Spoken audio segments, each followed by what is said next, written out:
Value. Oh, hey, by the way, new model, let's fucking go. I know what you're thinking. What card game focused anime did this model get inspired by? Well, have you ever heard of a little show called Bakugan Battle Brawlers?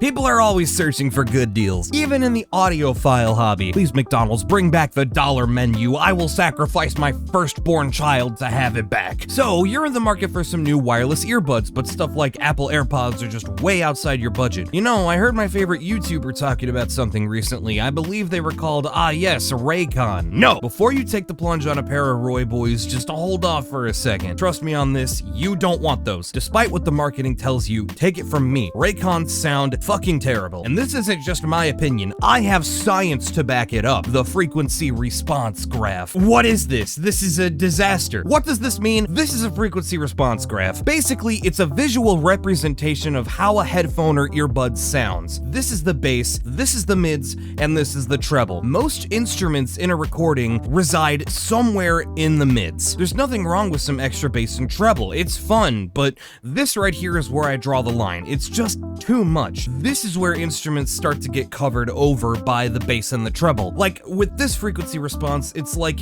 you're actually hearing less music because all of the important parts of the song are being obscured. In Audioland, we call this effect masking. All you're getting, basically, is just wub wub wub wub wub and cymbals. It somehow manages to be super muddy and super harsh and piercing at the same time. Now, normally, I don't like to shit on what other people like. If you like your Raycons, more power to you. But I just feel it's worth noting that you can get much better sound for a whole lot cheaper, and the sound quality isn't even close. You know, Raycon's whole shtick is good sound quality for cheap, but they can still retail for like 80 bucks, which is cheaper than the competition, sure, but that's still not conventionally cheap, and they don't sound good. And yes, before you flame me in the comments, I have tried Raycons. A buddy of mine lent me their pair to try out a couple of years ago before I started this channel, and I just really didn't like them. Maybe one day I'll try them again and give them a more fair shot on this channel, but that's a video for another day. So, the Moondrop Space Travel. I'm just gonna spoil it right away. These are one of the best sounding true wireless earbuds that you can get for under $100, and they only cost, get this, $25. Moondrop, man, how the fuck do they do it? What kind of crazy ass black magic are they doing to pull this shit off? Well, there's a catch, and it's a big one. At least in my opinion, it's a big one, and I'll get into that in a little bit. For those unaware, Moondrop is primarily known for their very high quality and excellent sounding wired in-ear monitors like the Chew 2, the Blessing 2 Dusk, and the Aria. And also, they're known for having anime girls on the boxes, which do make them sound better. And no, I will not be elaborating at this time. They've also got a pair of wireless earbuds out called the Neko Cake, which I haven't really heard much about, to be honest. I don't know. But now they've got a newer, super affordable pair of earbuds on the market that people are raving about, the Space Travel. These sound great, but before I talk about how they sound, I have to talk about the build quality and features. So,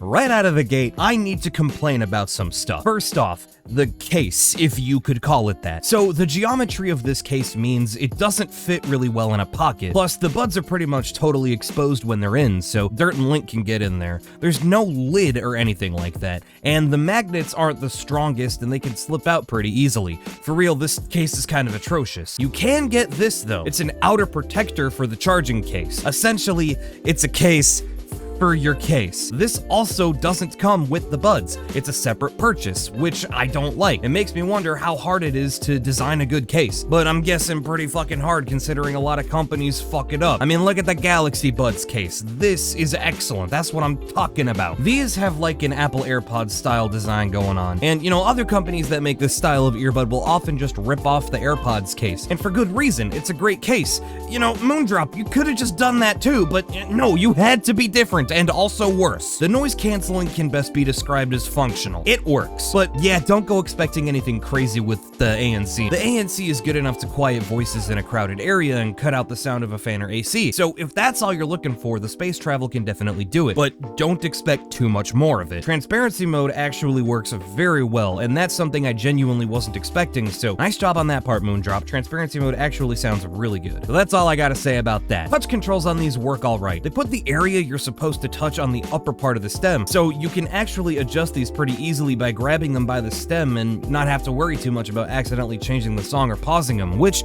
is something I like. The controls function, but there is a noticeable amount of input lag, but they work okay. USB-C! Battery life. Moondrop states that on a full charge, the buds have about 4 hours of playtime with 12 hours of battery in the case, but they don't state whether if that's with ANC on or off. In my testing, when I used these without ANC throughout the course of a day, on a full charge, I got approximately 6 hours of playtime before the buds gave out, which ain't bad. So their battery life, if you're not using ANC, is on par with Samsung Galaxy Buds when you turn off the ANC. And according to Moondrop's website, it takes about an hour to get a full charge on the buds, and it's an hour and a half to fully charge the case. So now, here's that catch I mentioned earlier. It's called the Moondrop Link app. Fuck this piece of shit app. So this app is not available on the Google Play Store or the Galaxy Store if you own a Samsung phone, and I don't know if it's available on the Apple App Store either. The Android version of this app is only available through an APK download on Moondrop's website, and it's not a secure download.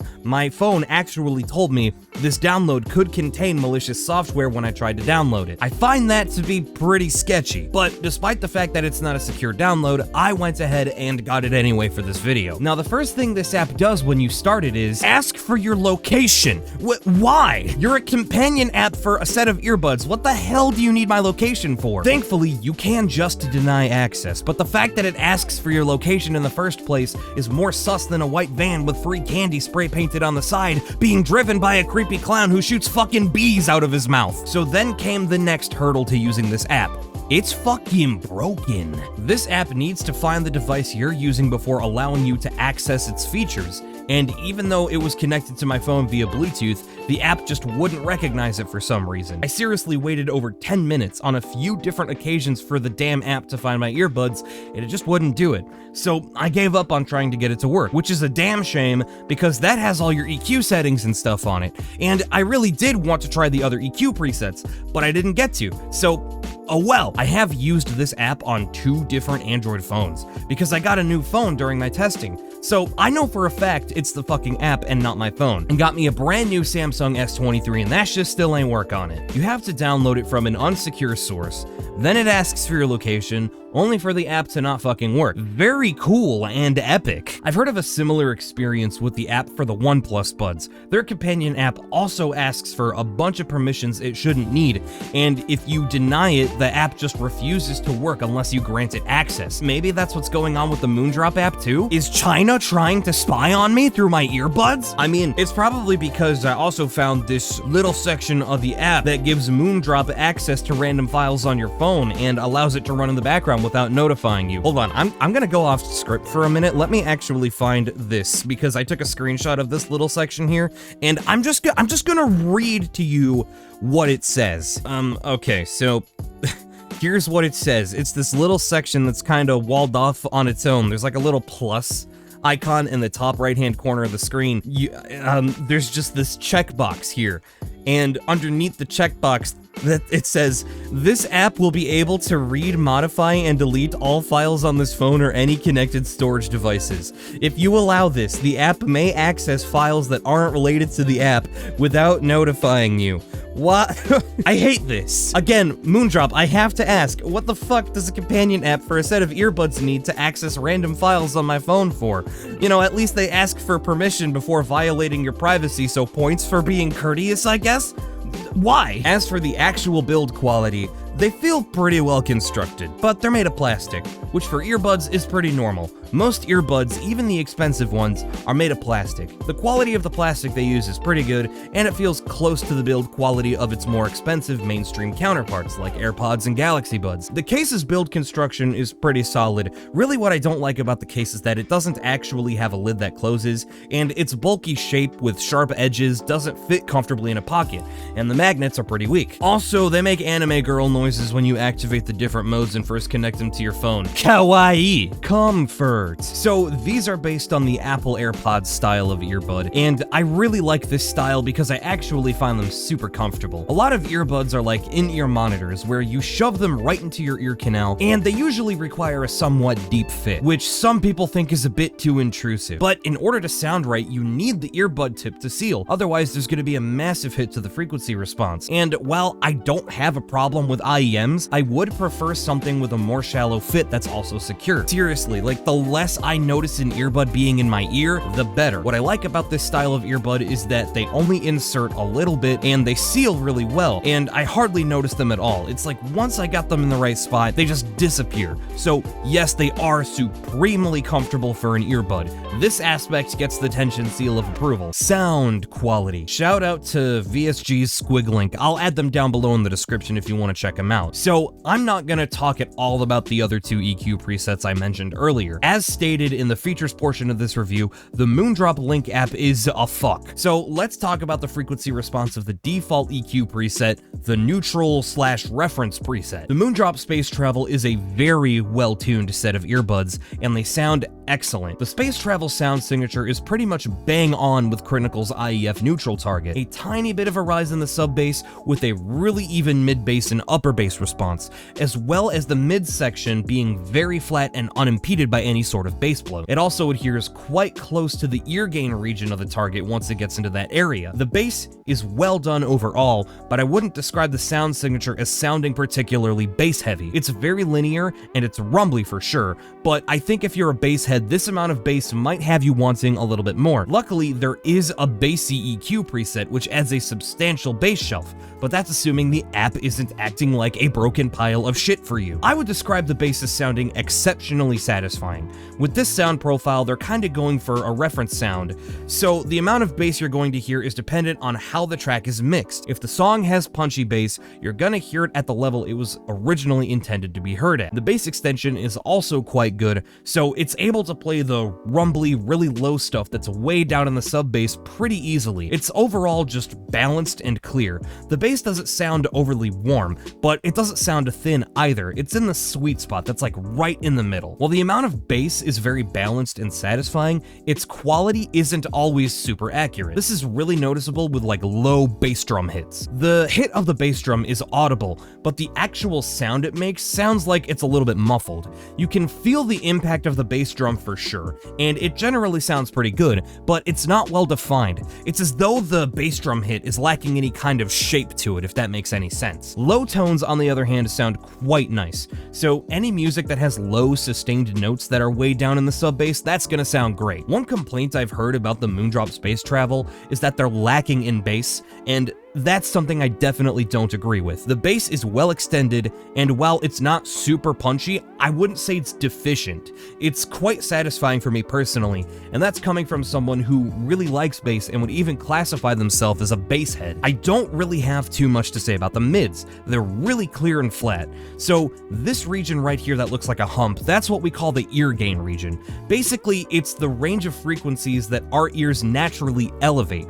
The frequency response adheres to the target very closely, so vocals don't sound like they're all that forward, yet they don't sound like they're recessed at all. Again, it's right in the middle. Lead instruments sound correct and unobstructed too.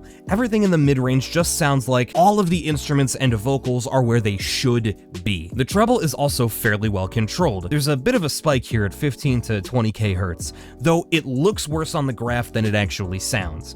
Really, I don't notice any harshness or any piercing or sharp sounding acoustic properties. Instead, it helps to give voices just a little bit of airiness, if anything. The treble doesn't have any offensive peaks, though to my ear it does sound a bit uneven at times. The delivery of sounds that are in the upper register is a bit inconsistent in my opinion. There are times where cymbals sound like they have just a bit of extra sparkle to them, and things like brass instruments and some high string instruments such as violins can at times have a little bit of a metallic edge to their timbre. Yet at other times, cymbals and other sibilant noises, like when a person makes S or SH sounds, can feel a bit muted and dull. Really, it's nothing bad. This is kind of a nitpick, but it's just something that I notice. Nothing about the treble response is piercing, thus it's still going to make them pretty well suited for long listening sessions. Its subjective performance is about on par, maybe slightly worse than some wired IEMs in this price range. Things like the Moondrop 2.2, Tongzu 1, or 7Hz 0. None of these IEMs have exceptional performance when it comes to things like timbre, or instrument separation, or imaging capabilities. They are decent at it, but definitely not as good as something that's in the next price bracket up. The Moondrop Space Travel's timbre is pretty artificial sounding,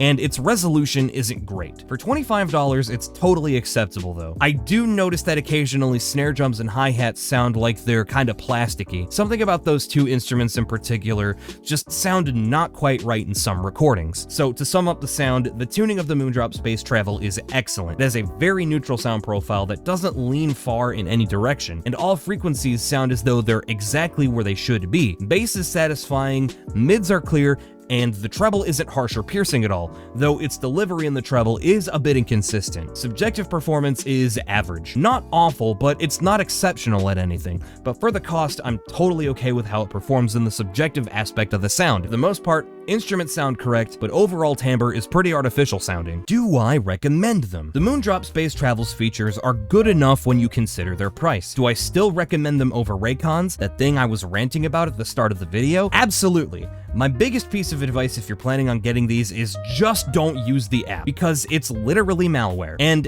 its case is pretty bad.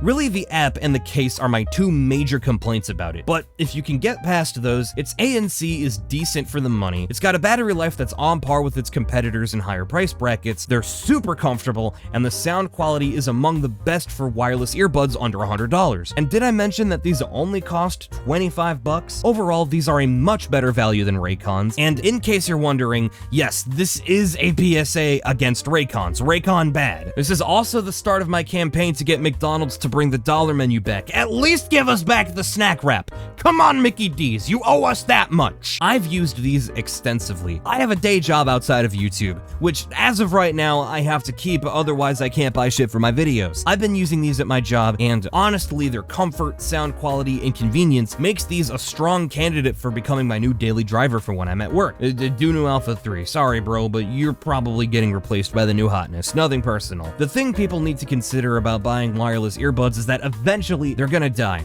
They got a battery in them, and once the battery dies, that's it. Their lifespan is limited, so some people might not want to spend a lot of money on a pair of earbuds that are gonna die after 2 to 3 years and then just, end up in the ocean. So if you want buds that sound good, that you don't necessarily have to care about if they're borked, these are perfect. Yes, Moondrop Space Travel's price to performance makes them a blind buy in my book, unless you're a weirdo who likes to spend money on earbuds and coincidentally hates sea turtles and you want to put as much plastic waste in the sea as possible because you're all like, to hell with the turtles. No one insults the turtles. Listen. Come on. Whatever floats your boat, I guess. Oh shit, wait, I forgot to talk about the Apple EarPods. Fuck. Yeah, the Apple EarPods are just way better. Like, it's no contest.